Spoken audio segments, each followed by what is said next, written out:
It was a great idea, a charity started by a couple of Aussie blokes who persuaded men to grow moustaches to support the Prostate Cancer Foundation. 20 years later, Movember has grown from that small group of men sporting hairy upper lips to become the major male health charity in the world. But our regular Men's Issues contributor Bettina Arndt writes that many people don't realise Movember is actually now a quite large multinational enterprise run by a feminist and supported by mainly female staff. And Bettina alleges that Movember is increasingly committed to diverting men's health dollars away from real male health concerns towards woke projects promoting anti-male ideology. And she joins me now. Bettina, welcome back to the show. Good to see you. Nice to be here, Damien. Thank you. Movember was such a great idea, and it's such a loved traditional charity meme. Doesn't it do a lot of good for men's health? Yeah, look, this is the thing. All these guys out there thinking they're doing their bit to help other men and all that, their families and so on, supporting them. You'd like to think it was doing a lot of good for men. But if you look at the original goal of helping prostate cancer and then testicular cancer, they're only now spending 7% of their total earnings, which is 1.1 billion over the last 20 years. And now it's only 7% going to that original prostate cancer research. Wow. And that, there's been a massive drop-off in what people think they're spending their money on. Last year, Movember, you said in your article last year that Movember formed an alliance with UN Women, an organisation of the UN, and that the CEO, Michelle Terry, became one of 4 global champions who was sort of praised at the He for She Summit, which is a thing designed to mobilise the world for gender equality, mainly for women. And she also made a series of commitments to UN Women, including that Movember would promote healthy masculinities. This does sound a little bit like they're more concerned about women's issues now than men's issues, doesn't it? Oh, absolutely. The UN Women is an appalling organisation, really anti-male feminist organisation that's endlessly promoting pro-women, pro-feminist ideology and denigrating men in various ways. And for the head of this huge men's organisation to sign up to this really says it all. I mean, she's interested in ideology. When they talk about healthy masculinities, this means denigrating traditional masculine virtues, if you like, shaming men, shaming boys in schools, teaching boys to be ashamed of being male. And, it's a long way removed from what people think they're fundraising for. Let's have a look at this chart. I think it's quite interesting on their expenditure over the years from 2019 to 2023. And you can see the grey line there that's gone way up. That grey line is mental health and suicide protection, which sounds like it is important and is something that they should be spending on. But you have a look at the blue line, which is prostate and testicular cancer research, which is the original thing, and it's gone significantly down. Yeah. And the red line is prostate and testicular cancer outcomes. And then we see men's health programs and promotions in the yellow line going up as well. So the grey and the yellow one are kind of more the psychological side of things, which is where I guess a lot of that ideology comes in, right, in those softer areas of health. I mean, one of their recent projects is supporting homosexual fathers. Now, it's a worthy cause, but I doubt whether many of the men fundraising would think that's a priority for them. I mean, I think most people are thinking of helping ordinary blokes where there's a real health crisis.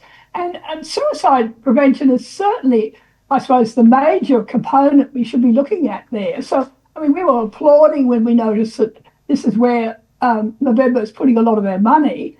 But when you dig in and look at how they're spending that money, that's where you get concerned. They've got a bit of a weird take on suicide prevention too, right? I mean, it's all about that traditional feminist line of men need to get in touch with their feelings more. There's nothing on the sort of more stoic side of psychology really that much.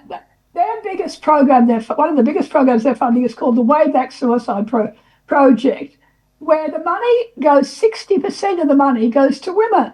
because this project is all about helping people who've attempted suicide, and they're trying to stop them, trying it again, obviously.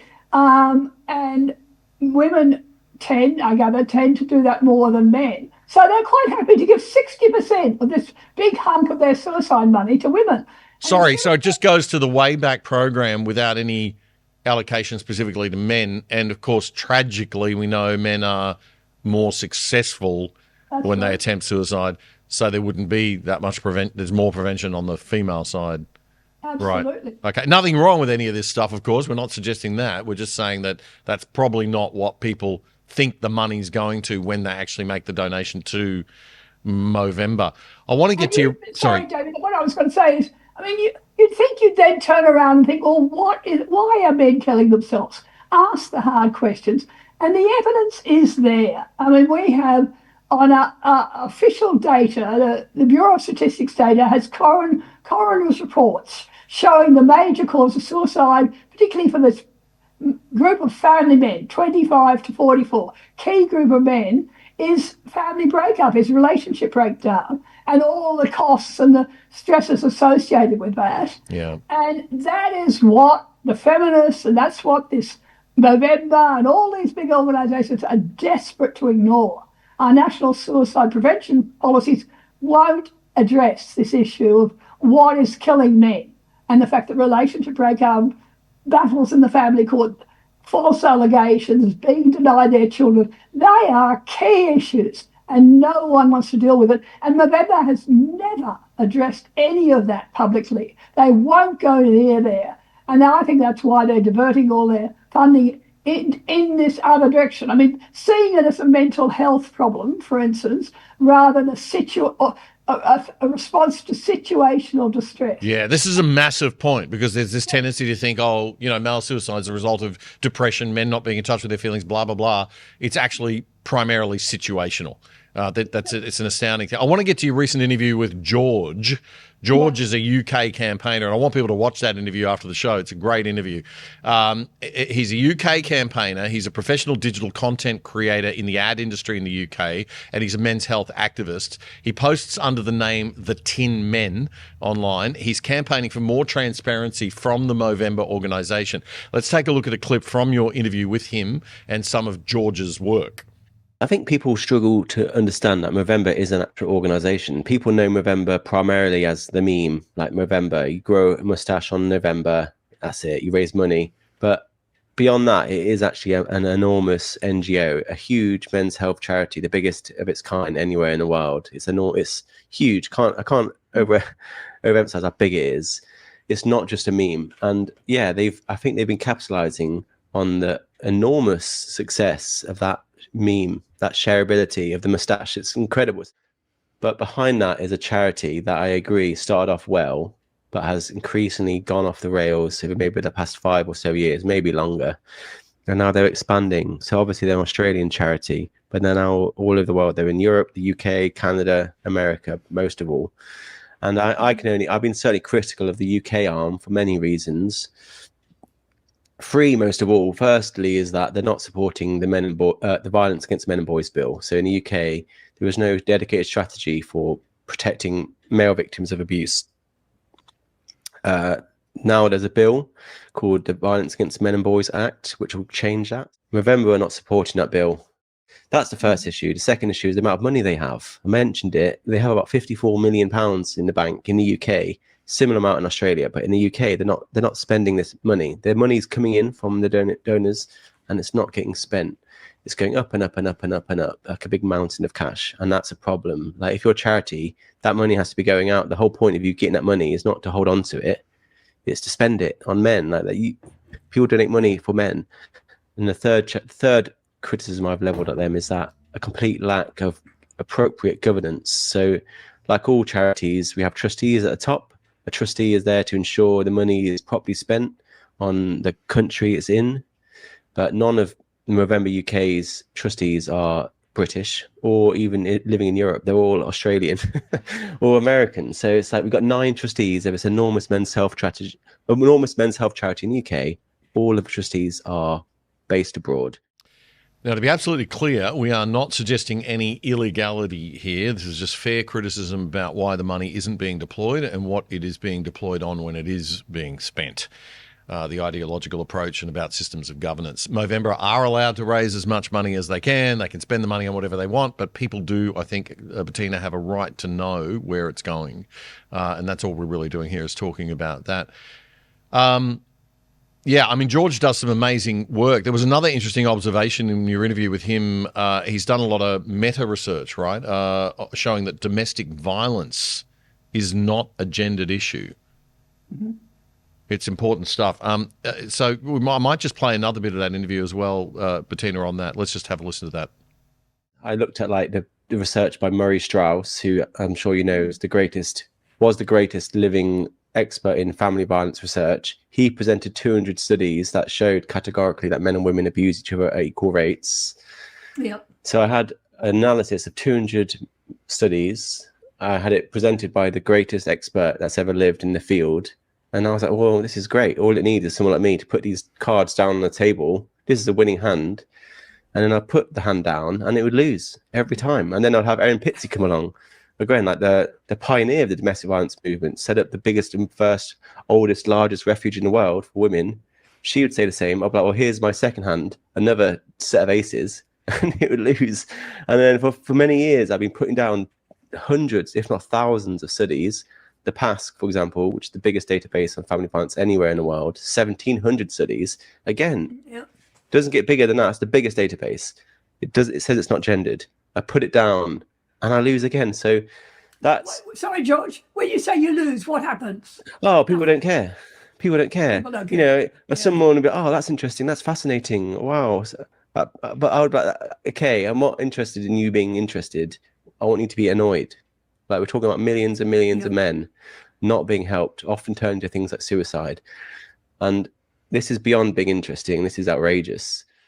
Yeah, Bettina, I didn't know that domestic violence is not gendered. I mean, it really is quite even. I knew it was a lot more even than we're told, but it is actually globally quite even, right? Absolutely. We've been seeing this for nearly 50 years, research showing that, which is absolutely suppressed in our culture. They don't want to talk about it. And also, Movember won't talk about it. And why does Movember give over $3 million to the program to end violence against women? I mean, that makes no sense when they won't acknowledge male victims. They do nothing to give money to men who want to escape violent homes. I think people need to think locally and support local charities that are actually helping men rather than this global industry, which is very anti-male in its goals. Okay, great to talk to you as always, Bettina. Thanks very much for joining us on the show again, and we hope to see you again pretty soon. Thanks, Damien. Keep up the great work as you always do. Bettina, aren't there?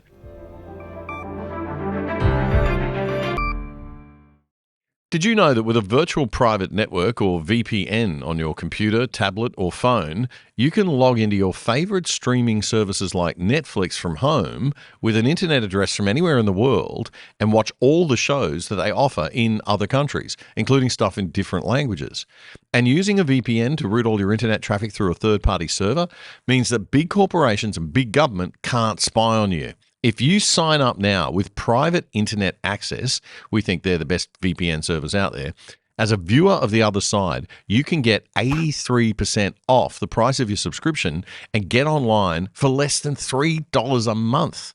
Check it out right now. Go to piavpn.com/otherside. That's piavpn.com/otherside. It's a great service, a rock bottom price, and supporting our sponsor, you are helping to keep The Other Side going and growing. That was a segment clip from our weekly Friday night news show, The Other Side, which you can watch in full by simply going to YouTube and searching up The Other Side Australia. Then you'll find our full shows playlist. You can also find all of our full shows and our segments on our own website, othersidetv.com.au. That's othersidetv.com.au. Help us build a whole new Aussie media by joining us over there and joining up, signing up for the exclusive side.